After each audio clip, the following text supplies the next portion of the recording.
welcome to our final iteration of our summer water heater side chats. It's been a pleasure and an honor to be able to teach this course, and I know that it would have been a little bit better to be able to get to do this all face to face, but I just want to say thank you to all of you that have taken hours out of your days to explore some of these different issues and present your different opinions on the matters that we've discussed. We've come a long ways. I feel like this is by far the most informed I've been over the summer in the last 7 years that I've taught, and so I hope that you are in a similar situation.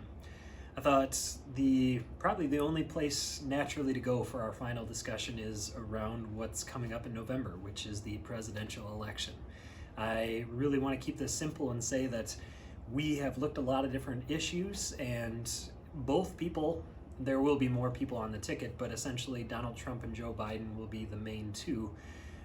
Both of these guys have different opinions on all of these issues. You know, for everything from the Uyghurs in China that we've been talking about, to the COVID virus that's going on here, to the economy. They all of these issues, Biden and Trump both have opinions on, and voting's pretty simple when you understand the issues. You know, you look at the issues, you think, wow, this is what I think about what should be done on this issue, and then you look at the person that's representing your views and you vote for that person. And if that person doesn't exist, I believe that's where you step in and you hopefully think about running for office yourself if you feel like nobody fills that opinion or need that's out there. And so what I'm going to have you do is, take the information that we've looked at throughout the summer and essentially think about, at this point, who represents your views the most. And so I'll put a bunch of information out there about where these different candidates stand on these different issues, and you can take a minute to think about it.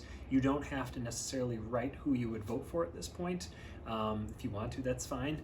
But essentially, you could, even just respond by saying which issue you think is the most important at this point. You think it's, obviously right now, if you look at political polls, healthcare and the dealing with COVID is kind of the number one issue, which is not always the case in past. It's been the economy or things like national security and our police force. And so it'll be interesting to see what you think is the most important issue, and I want you to start getting in the habit of thinking about who you would vote for and why.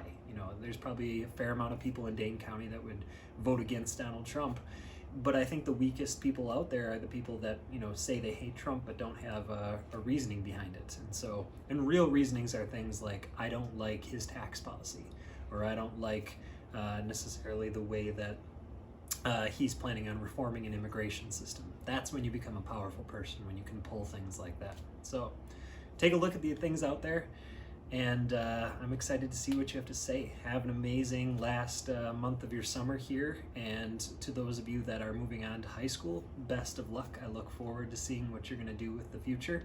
And for those of you that are going to be at Savannah Oaks for another year here, I'm excited to see you guys when we get to go back to school. So have a great day, and we'll talk to you sometime in the future. Thanks.